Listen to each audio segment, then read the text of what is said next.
We're very pleased to be here at Colombia, and therefore Pedro Sanchez, good friend of the CGIAR and working here now, is going to say a brief word of welcome. Pedro, please. Thank you, Frank. Good morning, everybody, and welcome to the Earth Institute at Columbia University. I am in charge of the Agriculture and Food Security Center, so very close to the CGIAR. And I'm very glad to see the family back here, especially people like Shantano, haven't seen you in 20 years or so. So I don't want to spend much time welcoming you, just saying welcome, and then pass the microphone to Frank. Thanks. Thank you, Pedro. Yeah. Sure. Thank you, Pedro, for welcoming us here in your house that we will now gladly take over as the CGIAR. So now we welcome you on behalf of the CGIAR. All of you, we are extremely pleased that you're here. Thank you for accepting our invitation. This is the very first CGIAR development dialogue. A number of you have met, Pedro talked about, 20 years ago. We normally used to meet at the World Bank. That was the traditional place for the CGIAR and the centers to meet. So we've deliberately come here to New York to engage in all these processes that are happening here.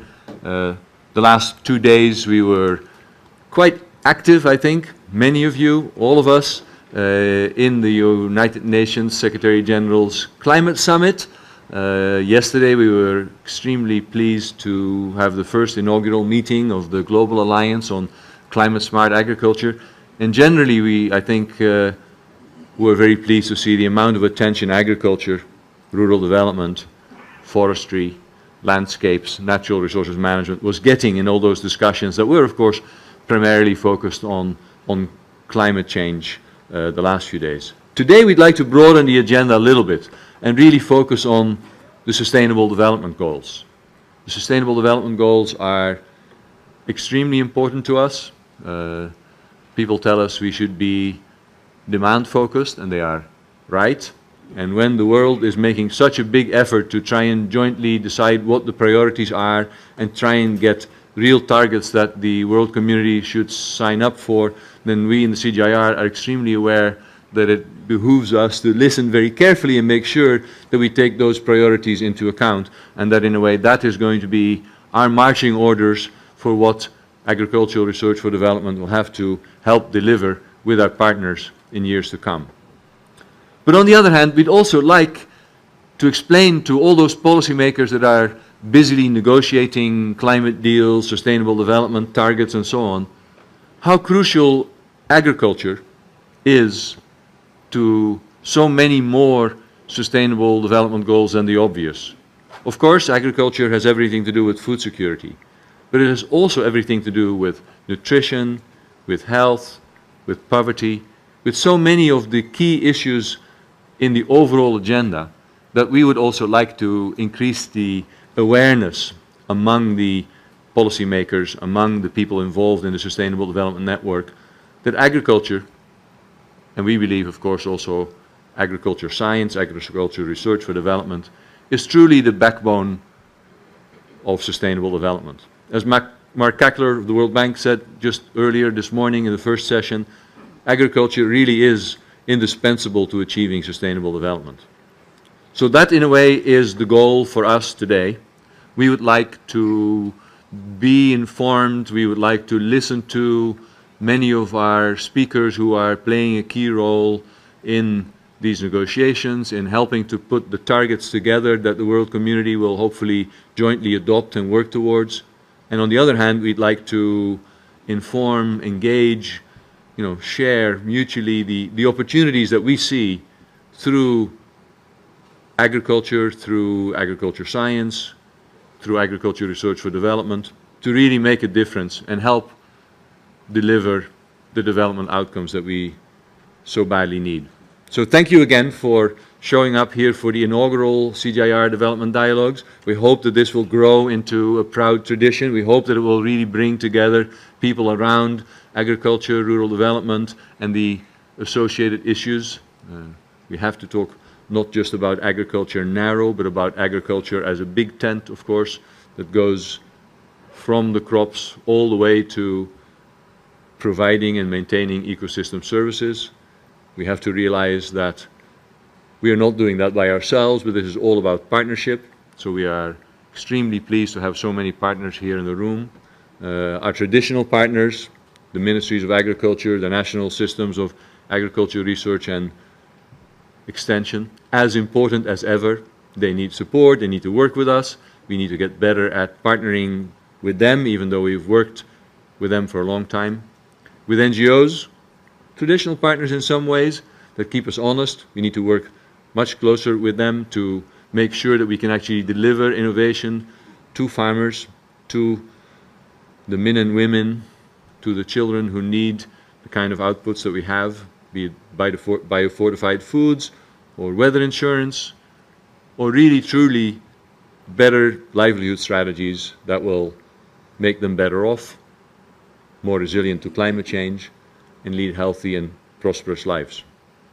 We also do want to create new partnerships with the private sector, for instance. We're talking about that. Frankly, some of our centers have successes, but by and large, I think we don't know very well how to engage at the level that we think the potential is with the private sector. And of course, it's a bit uneasy because we have public money, we produce public goods, but we know that we should really engage in a proactive and positive way with the private sector. So those are the kind of questions that are on the table here today.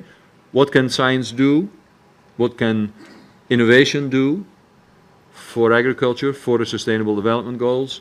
And how can we deliver outcomes at scale, because that is really truly the challenge, in partnership with so many of you here in the room. That's why we're extremely pleased to have such excellent speakers here with us today. I'm looking at our high-level keynote speakers here right in front of me. We'll waste no more time and say, can we please start off with the first session, where we'll hear, to begin with, from Minister Akinwumi Adesina from Nigeria, Minister of Agriculture and Rural Development, who we count proud as a CGIAR alumni, as a true rock star of agriculture and rural development in Africa. And we look forward to hear from you, Minister Adesina, what your messages are for us.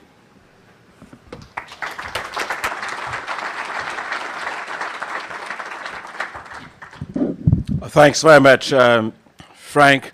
It's great to be here at Columbia University, and Pedro, everybody else.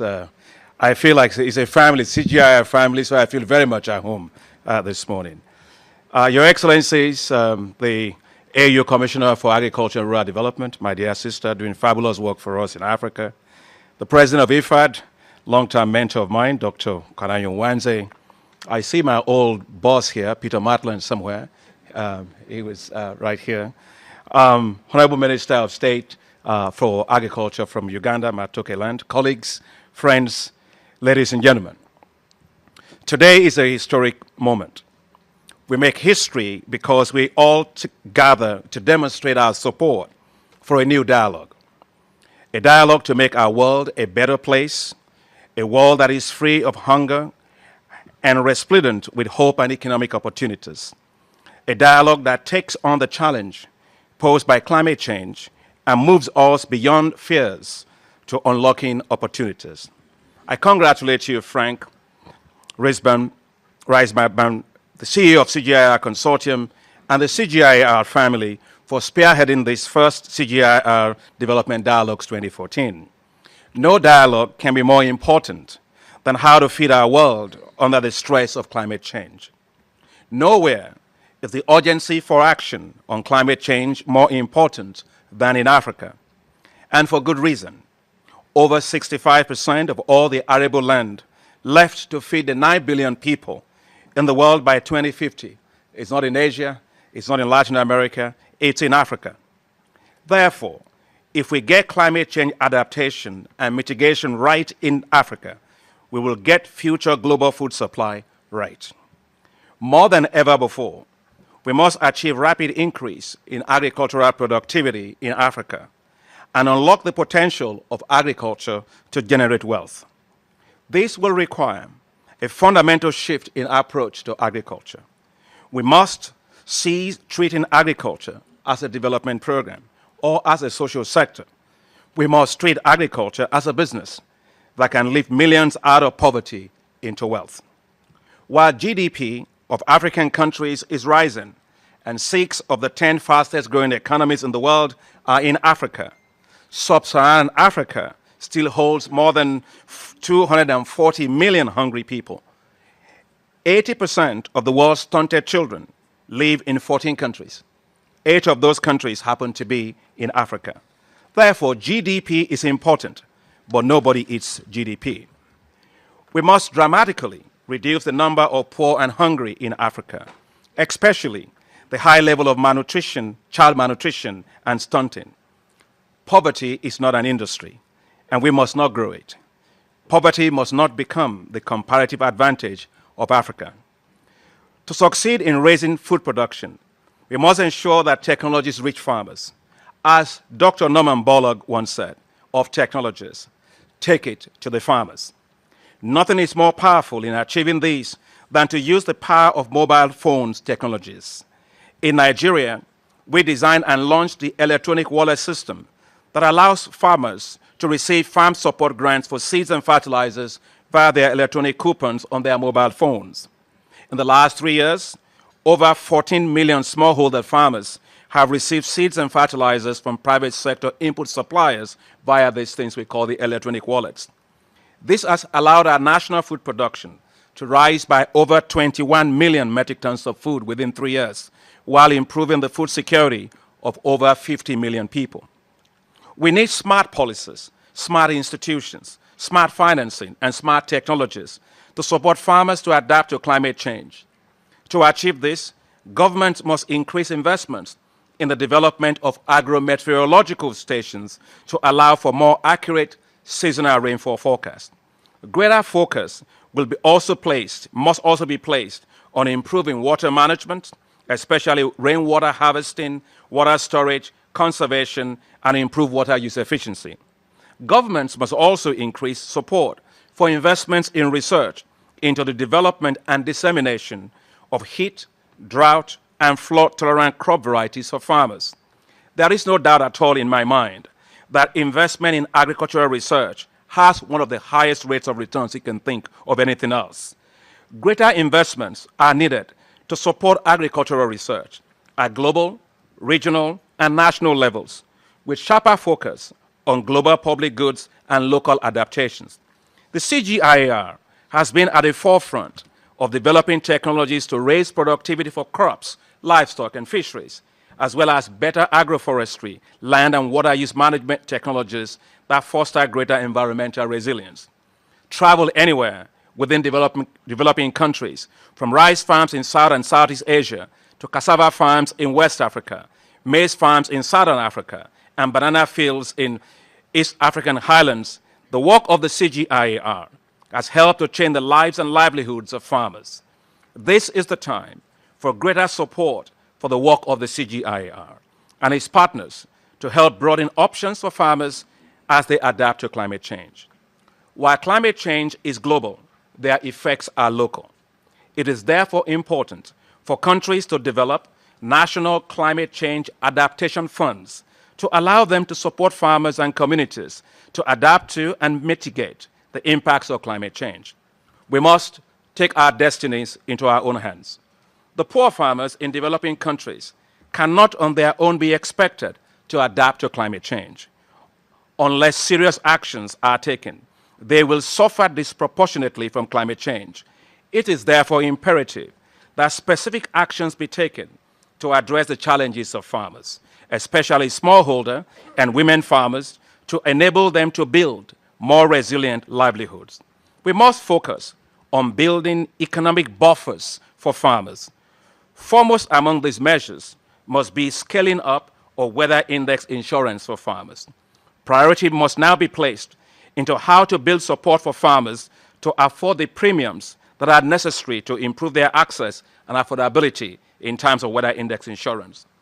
Ladies and gentlemen, we must not abandon farmers to climate change. That is why in Nigeria, we developed a national agricultural resilience framework to mainstream climate change adaptation into the planning and implementation of all the activities in agriculture sector. To reduce the vulnerability of our smallholder farmers, especially to floods and droughts, the government has launched a Planting with Peace program. Under this program, it is planned that 2.5 million farmers will get access to crop insurance in the first phase, starting in 2015. It is projected that by 2017, an additional 15 million farmers will be covered by crop insurance all across Nigeria. As we look at the post-2015 Millennium Development Goals and shift towards Sustainable Development Goals, we must deepen our resolve to make our world a better place. We must unleash hope for millions of the world's poor farmers, connect them to markets, and unlock economic opportunities all across the rural areas. While some may argue that supporting poor farmers in developing countries is not sustainable, I argue that poverty is not sustainable. Together, let us boldly secure the food supply of our world for future generations and expand economic prosperity to realize the dreams of the current generation. For locked up in the rural areas of developing countries are the youth and the children, the leaders of tomorrow, looking for hope of a better life, to go to school and get a better quality of life, just like all of us in this hall today. Our task, therefore, is to give them hope. This hope must begin with a new economic model of prosperity that unlocks opportunities in agriculture and spreads wealth all across the rural economy. For a more prosperous rural economy must power the global economy to ensure that our world is more inclusive with shared prosperity for all. Together, I am sure we can make this happen. Once again, I want to congratulate you, CGIAR, for this, and I wish you all the best as you go forward. Thank you very much. Thank you, thank you. Thank you very much, Minister Adesina. Thank you for being such a good friend and partner of the CGIAR in general and of IITA in Nigeria in particular, and for demonstrating that it is possible as a Minister for Agriculture in Africa to be innovative and not only have great speeches but also to deliver on the ground, to come up with innovative schemes that reach millions of farmers in Nigeria. And Nigeria, we all know, I think we can't be successful in Africa if we're not successful in Nigeria. There's just too many people there. You'll have to bring them along. So we have confidence that you're doing exactly that. Thank you. Our next keynote speaker, as you've all seen in the lineup, is Minister Vidal from Peru. Important person in the climate negotiations, but he hasn't quite yet arrived. So we will skip him in the lineup and we'll ask Her Excellency, the High Commissioner for Agriculture and Rural Development, Madam Tumisima Roda-Peace, if she's willing to come forward a little bit earlier, if you're ready, Madam. We are very pleased that you're here, a partner of the CGIAR, a leader in Africa, partner that we need through CADEP. We have an agreement together, and sometimes people have said, you know, the CGIAR and CADEP need to work together. That is true, but really it is CADEP and the national investment priorities that set the way, and priorities that we have to follow. So, Madam, we look to hear from you for what your vision is today. Thank you. Thank you. Our distinguished CEO of the CGIAR consortium, Dr. Frank, my brother, honorable ministers of agriculture from Nigeria and from Uganda, distinguished president of IFAD, Dr. Kanayo Mwanzi, the Agra president, distinguished participants, ladies and gentlemen. I'm pleased and honored to have the opportunity to address you at this development dialogue on delivering solutions to realize the Sustainable Development Goals and Global Climate Agenda. I wish to commend the CGIAR for organizing this important event and thank you for inviting, through me, the African Union Commission to it. Indeed, this dialogue gives me an opportunity to share with you the African Union's vision of the agriculture future we want and what this implies for the agricultural research and development agenda and partnerships. This vision is crafted as an integral part of the bigger Agenda 2063 vision of the Africa we want. It is reflected in the theme of the AU 2014 Year of Agriculture and Food Security in Africa, which is transforming Africa's agriculture for shared prosperity and improved livelihoods through capturing opportunities for inclusive growth and sustainable development. Four defining features of the AU's vision for agriculture clearly help set the research priorities for Africa's agricultural transformation agenda, to which AU heads of state and government committed in their recent declaration of June 2014. First, it is a future of a modern and productive agriculture anchored in a solid science and knowledge foundation. Second, this future is one of the competitive food and agriculture systems which run through all dimensions of value chains to meet the fast-growing and diversifying agri-food demands of intra-African markets and increasingly supply a growing and exigent global market. Third, the agriculture future we want would end hunger and ensure food and nutrition security on a self-reliance basis. Fourth, the future we want is one of resilient production and livelihood systems. Resilient, of course, to shocks, resilient to changing weather pattern and climate change.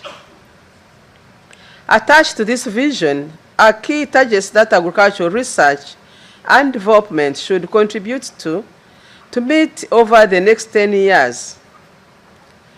That is by 2025. These include, among others,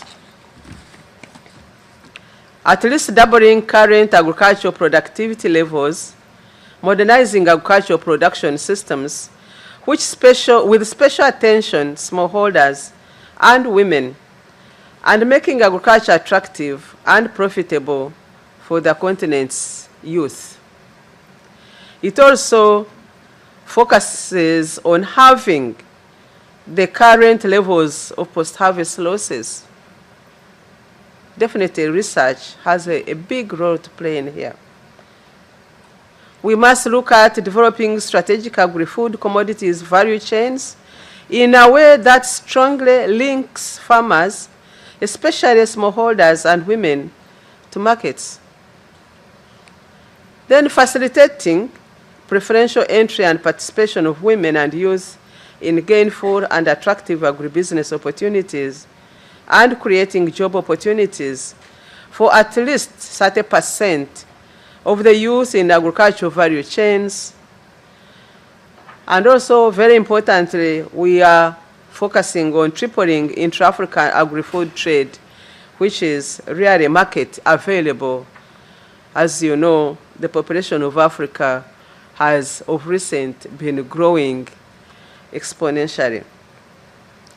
Then, ending hunger and eliminating child undernutrition by curbing stunting to 10% and underweight to 5%, and making at least 30% of Africa's farm, pastoral, and fisher households resilient to climate change and weather-related risks.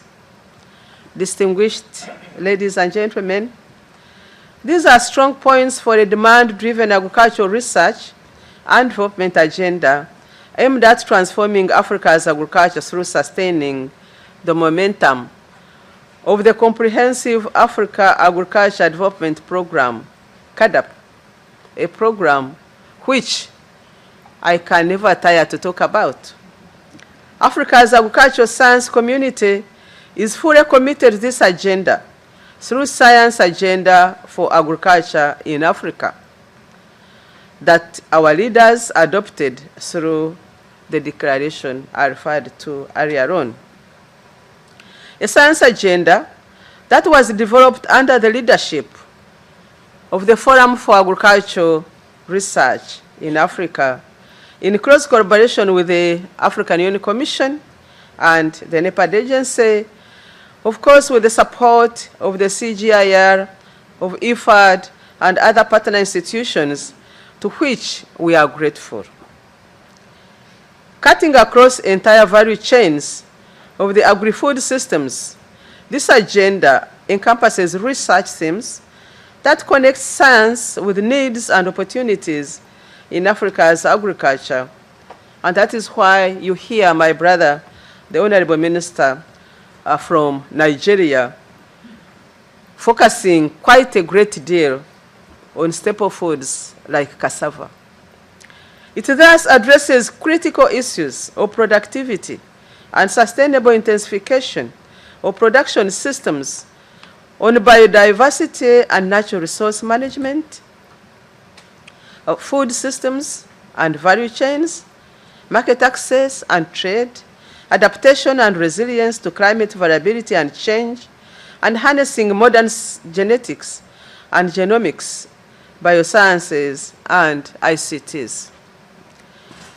In taking Africa's agricultural transformation agenda forward, we commit to enhancing the capacities of our institutions across the continent to deliver on the related science and transformation research findings and innovations into applicable models and tools for African farmers, especially smallholder farmers and women, which President Kanayo has been advocating for, and you will hear him speak. The small-scale farmers must be empowered. As Dr. Norman Borlaug used to say, and I repeat what my brother has said here, we need to take it to the farmer. And beyond the farmer, we need to take research to the Africa's agro-industry and agribusiness actors. To do so, we need to build the capacity of African rural communities and empower them. We have to be people-centered. We shall attach special attention to investing in women who are at the core of the continent's agri-food systems. We should bridge the gaps between research and policy making. And we shall strive to build an effective education, research, extension, knowledge triangle through adequate reforms and support to our educational institutions, as well as to build a critical mass of professionals to advance the science agenda for agricultural transformation. For sure, this agenda is challenging, but it is commensurate with our ambitions for agricultural transformation in Africa. We are committed to delivering on Africa's ownership and leadership of this agenda. At the same time, we are mindful of the critical value of and need for partnerships in agricultural research and development. We, therefore, call on all the international global agricultural science community in general and the CGIAR in particular to strongly partner with Africa's national, with the regional, and continental agricultural research systems in delivering our agricultural transformation. I know we count on your dedicated support. I thank you.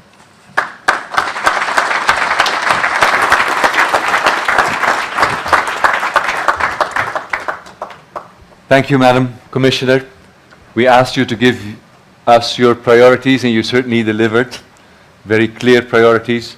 I must also say we heard both of you, Mr. Adesina and Madam Commissioner, that we have to take it to the farmer. We tend to have a bit more jargon, of having to have theories of change and having to have impact pathways and having to have development outcomes. But the bottom line is indeed what that is meant to do is take it to the farmer. So we agree with you. Of course we can't do that alone.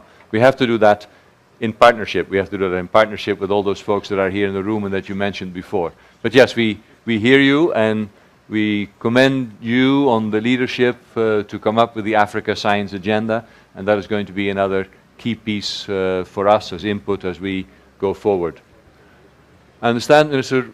Vidal hasn't yet arrived, so in that case, I would like to turn to a person that I might also maybe call my brother, since he is another CGIAR alumnus, the Honorable President of IFAT, Kanayo Nwanze. Kanayo, are you ready? I know this is a few minutes earlier, but I know you're fast on your feet. I was writing Please. something else. Thank you very much, Frank. Honorable Commissioner, Honorable Ministers for Agriculture, Nigeria and Uganda, Madam President of AGRA, our colleagues, fellow scientists and researchers, ladies and gentlemen. You know, in many ways, I'm happy that I decided to change my text a couple of days ago. Otherwise, I will be repeating what Minister Adesina has said. It actually gives me a great pleasure to participate in this first ever CGIAR development dialogue. Of course, this is home for me, as you know. The CGIAR is a respected leader in agricultural research and knowledge sharing within development circles.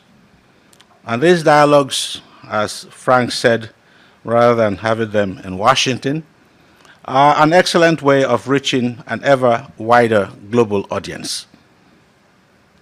As many of you know, my career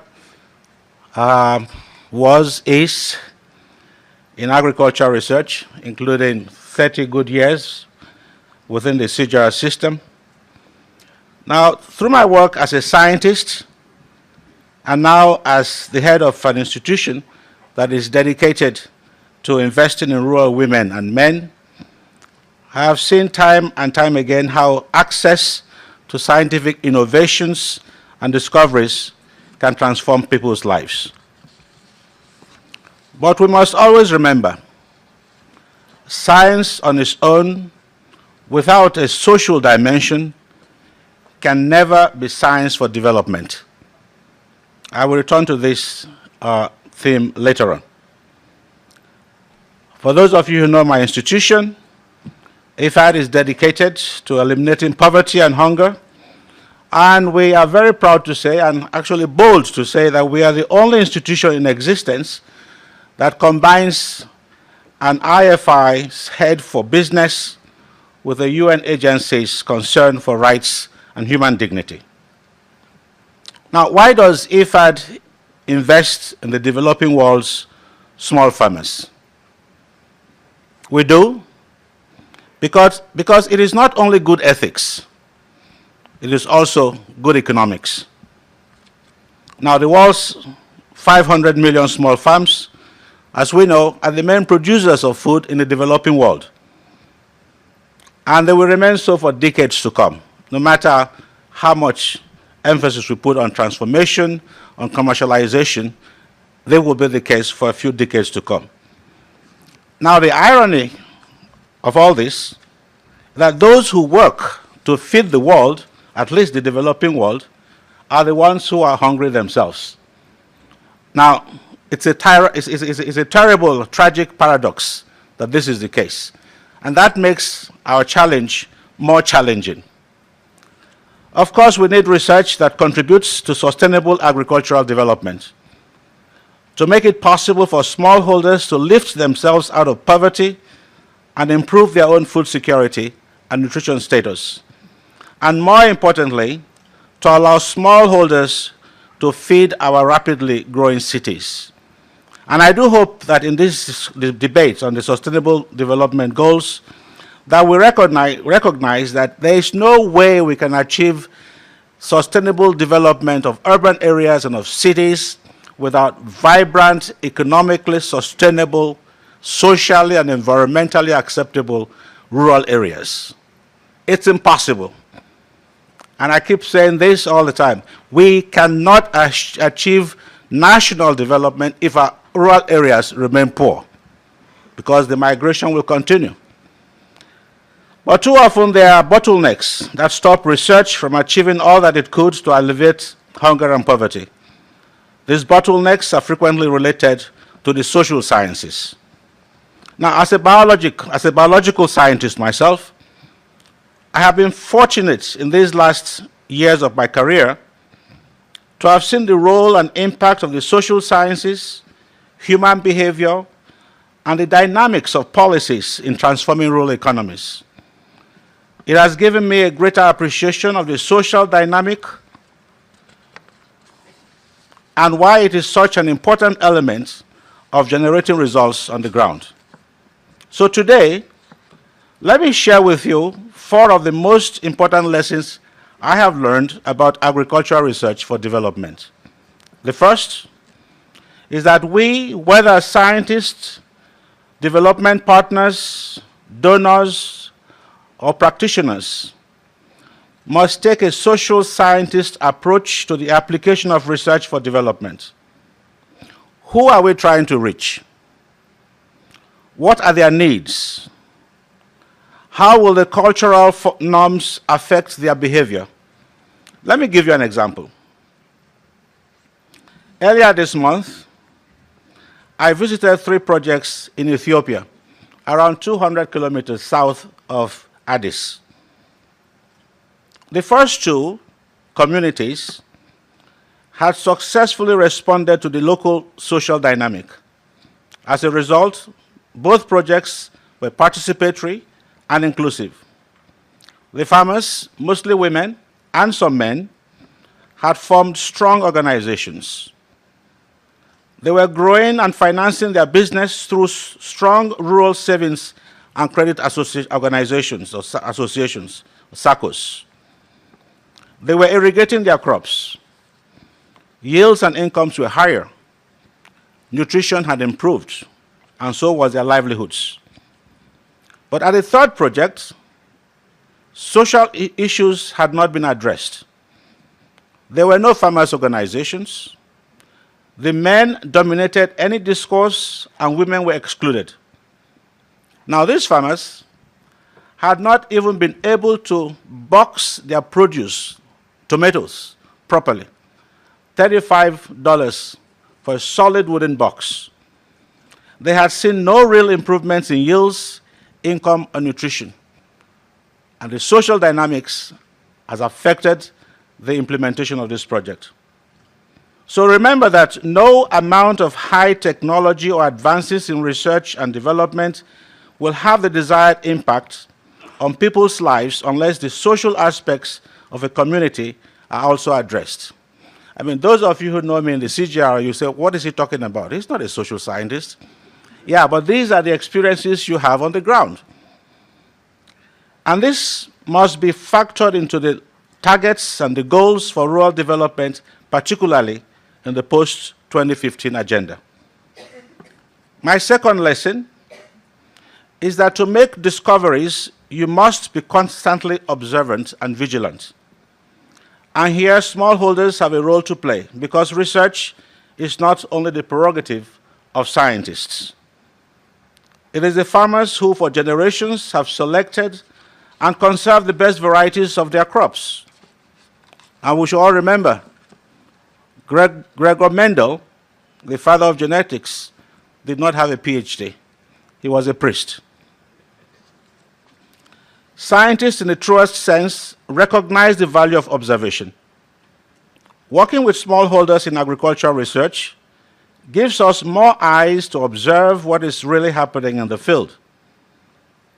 The scientific technique of observation, combined with the science of agricultural policies, can produce miracles. I say science of agricultural policies. And I use the word science with no hesitation, because there is a science, the science of research, behind how we formulate policies how these policies are transmitted and the social dimension of both their implementation and adoption. I'm sure, Schengen, you must be happy to hear me speaking like this. My third lesson is that development needs to respond to the needs of the communities we serve rather than a scientist's need to see her discovery in action.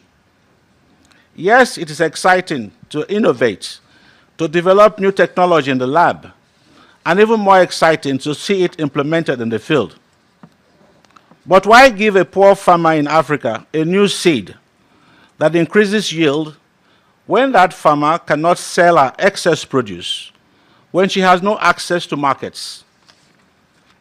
As I have said in the past, let me repeat, development is not what we do for people. Development is what people do for themselves.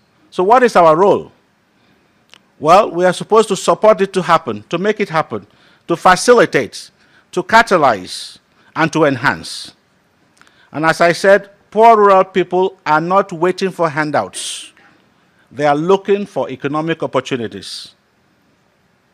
Are our research programs supporting national capacities? Who is going to transfer? Who is going to interact with the farmers? National capacities of individuals and institutions. What will happen when we are no longer there? Of course, there is also a role and a need for technologies. From microdoses of fertilizers in sub-Saharan Africa, which give dramatic improvements in yields without the risk of harming the environment, to more high-end, cutting-edge technologies. Last month, I had the opportunity of visiting ICRISAT in Patancheru, India, and I visited the ICRISAT Genome Center for Excellence. The work I saw in sequencing the pigeon pea has the potential to revolutionize how we develop plants that are disease-resistant, tolerant to drought, and a range of other stresses, while also being higher yielding and faster growing. It's an exciting work, and it holds tremendous potential. But we must remember, because oftentimes biotechnology is labeled good or bad, but it is just one of many tools that is at our disposal. And besides, not all biotechnology equates to GMOs. And now this leads to my fourth and final lesson. Doctors, medical doctors, are frequently exhorted to do no harm. Agricultural scientists have a similar responsibility. Agricultural growth must be ecologically sustainable, and we know that there is no sustenance to be had from land where the soil has been stripped of nutrients or the groundwater polluted. We know that a diverse range of species, genetic variation, and ecosystems is necessary so that the land will provide for future generations. And while there's a lot of discussion on the Sustainable Development Goals and targets, we should be cognizant of the value and importance of including components of agricultural research for development, AR4D, in the SDGs, and that research is needed to identify, select, and decide on investments, as well as to be able to track progress and impact. Now let us remember, to conclude, let us remember that science will never provide us with a silver bullet that will magically meet all of our agricultural needs or respond to all the SDGs. But by valuing the social dynamic, we can ensure that science plays its rightful role in creating a world where no child is undernourished and where poverty and hunger are a distant memory. Thank you very much.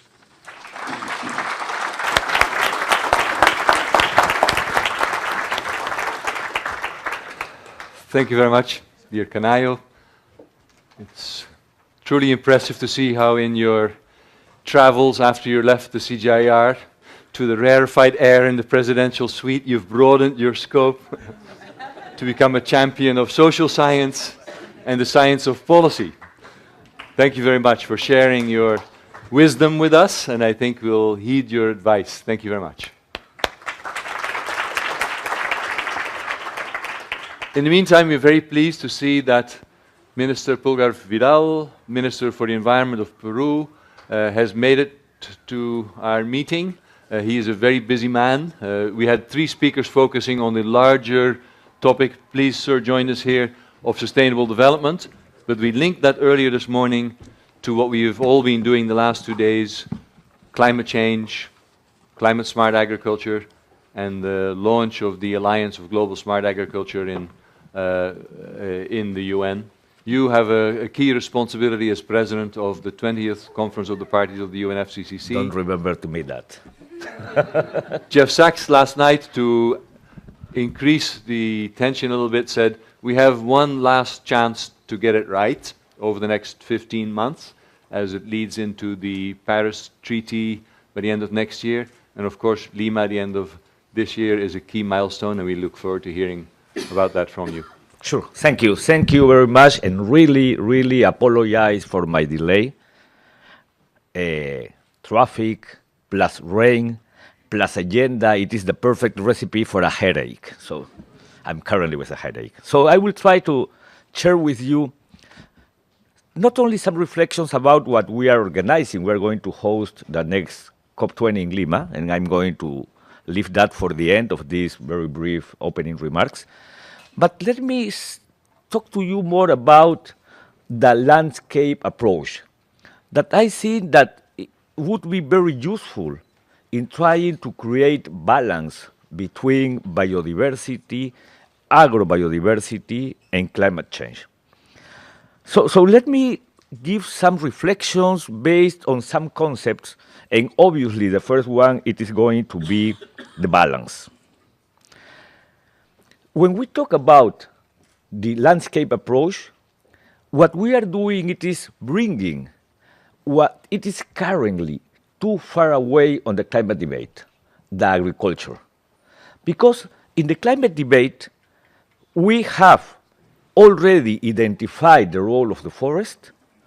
Later than, or after we began in the 92, but we still have too far away the role of the agriculture. So it is sad to say that in the climate debate, we need to bring more all this debate about agriculture, that it is also part of the reason or part of the source of the greenhouse emission. So to put together forests, agriculture, peasants, and many other topics, it is a good way to try to begin to think on that relation as a way to have a more integral approach in this discussion. And let me also say that the landscape approach brings to us the relation between the biodiversity discussion and the climate debate discussion. Let me say that in a country as in Peru, I remember by the end of the year 91, we were discussing of the role that will be having the convention that we signed in Rio 92, the biodiversity one and the climate change one. And I remember that at that time, Peru prepared a report for the Rio 92 summit in which we identified the advantage to have the biodiversity convention as one of the most important conventions for a country as in Peru. So we wrote 5 pages about the role of the biodiversity convention and the importance for a country as in Peru. But we wrote just 1 paragraph about the climate change one. And that was very, very typical in many of countries, tropical countries that share biodiversity. Because in the beginning, we have thought that only the biodiversity convention was related to us. But after more than 20 years, we should recognize that the biodiversity convention has lost a lot of relevance in regarding to the climate convention. So I think that this landscape approach, it makes it possible to bring or to put in a closer relation both conventions, and that is very important for a country as in Peru. Also, the landscape approach creates the balance between peoples and markets. And it is related not only to what it is the Red Plus mechanism, in which I think one of the big challenge it is how can we put together the dynamic of the market with the dynamic of the culture. Because part of the problem and part of the lack of confidence with the Red Plus mechanism, it is that the dynamic are very different. But when we put together forest, agriculture, landscape, among some other topics, what we are doing is recognize the different actors and the different possibilities of the landscape. So I think it is the way to approach or to trying to be more closer to this relation. People want to have land secure. People want to have already recognize the rights and their practices and be part of a strong markets. But we need to build that relation. We need to build that bridges to put both together. And also the landscape approach gives us the opportunity to balance forest conservation with production, to trying to eliminate that old dilemma that the conservation it is against investment or against production or against development. So through putting together both concepts, we can move and we can take into consideration that that relation could make us able to bring development, growing, and bring hope to the people that are the ones who are occupying that places. So that is the one thing that I want to raise, to share with you about the landscape approach. My second concept, it is that a landscape approach, it is a good way also for the land zoning mechanism. Because the landscape approach shows that it is possible to compatibilize the different activities on the field. Because in a country as in Peru, we are used to excluding, or we are used to thinking on how to exclude the agriculture, the mining, and many other activities of the forest. And we should take into consideration that what we need to create, it is way to compatibilize. If countries as in Peru has forests, ecosystem services, culture, ruins, water, mining, oil, you obviously immediately are imagining how difficult it is to make compatible all that kind of activities. So let's think in the landscape approach as a good way to make that compatibilization.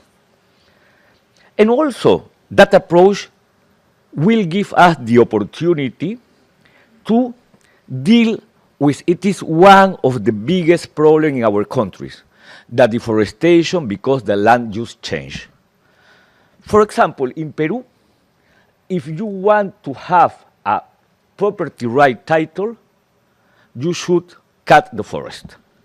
And to convert the forest into a farm, it is the only way to be recognized that you are giving to that land a productive use. And it is really crazy. And it is used to being the same in many countries. So if we put together the forest conservation, the agriculture, among some other activities, we can deal with the land use change. And that it is very well connected to what it is our obligation to cut carbon emissions. If we have that country, as in Peru, has 40% of its emission because deforestation and land use change, Ecuador 35%, and many of the other Amazonian countries have the same, what we need to deal is with that problem, using these kind of approaches. But the only way to succeed on this is if we bring this kind of mechanism, the landscape approach, to the formal public policies. So let's think about how can we bring the landscape approach to what we are currently doing, writing our national contribution. Because it is very important to have the national contribution recognizing the main source of our emission, that in cases in Peru, it is deforestation and land use change. So we need to use some innovative way to trying to deal with that kind of emission. But we should have also into consideration in this, I should fulfill the time, so I'm going to go quickly. But we also need to have into consideration that this approach needs to deal also with governance. And there is a very big problem in governance that are in some way the cause of the deforestation and land use change, because the different subnational levels in which people are taking decisions, national, regional, and local. So the idea is use this kind of mechanism of the landscape approach to try to create more integral policies and create a governance mechanism to deal with the problem. So that is why I want to share with you these ideas, these concepts, to try to go deeply in this kind of mechanism.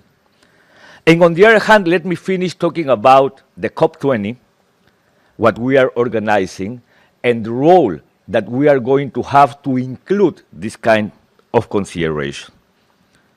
Let me say that the New York Summit, the Climate Summit, has left to us a very good atmosphere, good mood, an atmosphere of confidence, and also a very strong political announcement, and also a very active role played by the business sector, the civil society, and the indigenous people. The last Sunday March showed to us that people are moving or are having the same objective, that civil society is pushing to have solutions, that we cannot fail in Paris in December of 2015. So we have a very big challenge. How can we send a very strong message from here to Lima and from Lima to Paris? Because we should recognize that the New York Summit has been a very sui generis summit, in which most of the actors, business sector, civil society, among others, have felt as very active and important actor of the negotiation or the debate. But the next step is going to be the ADP meeting, in which I hope we should not, or we cannot, or we could not, destroy this atmosphere. Because when we begin to talk in an intergovernmental way, we are used sometimes to destroying the atmosphere. So the big challenge it is to maintain the role of the different actors, the role of what they have already announced, to maintain this atmosphere as the only way to move toward success. So because of that, we are working strongly in fulfill our main objective. Unfortunately, in the summit summary, the conclusion has already identified that as a very key point. We should have, by the end of this year, a very strong, focused, and clear draft agreement as the only way to move toward Paris and to have success on Paris. So let me say, to end with these opening remarks, that we invite you to Lima. We invite the different sectors and actors to be part of this negotiation. We obviously need your support, and we are working strongly to make you feel as in home. So let me remember the phrase that we have already raised. Don't come to Lima if you don't want to change the world. Thank you very much.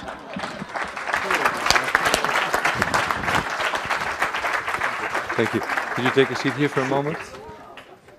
Thank you very much, Mr. Pulgar Vidal, for your upbeat view on the climate negotiations in your country.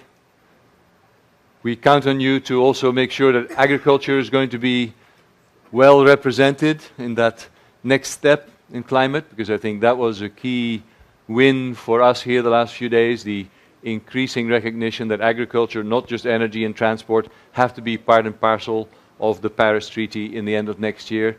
Lima is an important milestone. Of course, there is another important milestone for us then. In March of next year, CIRAD and a number of other French partners and the CGIAR are going to be very pleased to host the Global Scientific Conference on Climate Smart Agriculture in Montpellier. as another milestone on the road to Paris by the end of the year. Thank you also for your remarks on landscapes. You see that we take you serious. We are actually here using the landscape approach to minute taking for this meeting. Julie here, who you've all seen beavering away, is making very, I would say, innovative minutes of this meeting. And you're all ready to go in your sessions that will start here right after. But I thought that if one or two of you have burning questions to our four excellent speakers who have really, I think, started off our development dialogues in a great way, then we could take those now, and then we'll break for coffee after one or two housekeeping announcements. Are there key questions to any one of, well, it would be helpful if it was to Minister Vidal or Commissioner Rhoda Peace, because Canayo and Minister Adesina have stepped out. But are there key questions you'd like to raise, or is your thirst for coffee? No, indeed. Please. Can you speak, or otherwise you can come to the microphone here if you don't have a walking... you have a walking microphone. Yes, thank you, Frank. Good morning. After those very insightful series of addresses, I was tempted to ask a question. All has been said, nearly all has been said. And I want to make reference to the Maputo Declaration on accelerated agricultural development and transformation, and one of which talks about measuring results and progress and holding ourselves mutually accountable. And in fact, we are very bold enough to state that we will recognize achievement and progress every 2 years by measuring progress against those specific goals and targets. I want distinguished, one of them is my boss, apparently, to make a reflection on how we can assist member states, governments, and all stakeholders to contribute towards that measuring progress and holding ourselves mutually accountable. My name is Abebe. I am the director of the Department of Rural Economy and Agriculture at the African Union Commission in Addis Ababa. Thank you. Thank you, Dr. Abebe. I think you posed a very important question, but unless our speakers feel an urge to answer that, I think that is actually an excellent question that is going to be central to all our panels as we move forward. So can we keep that question of Dr. Abebe in mind? How are we going to measure our progress against the Maputo Declaration, against the Sustainable Development Goals? How are we going to hold ourselves accountable as we move forward with all our great plans? So if you allow us for not trying to answer that now, but posing that as a question for all of you in the upcoming panels, that would be great. Is there another similar good counsel, wise advice or question, or shall we thank our four keynote speakers for their excellent introductions this morning, for indeed all four of them key policymakers who have given us their views of what the priorities are that I think we can take forward in the next sessions. Now, Hannah Edwards, our project manager of the day, has a few housekeeping announcements, but first indeed, let's thank our speakers before we move to those. Thank you.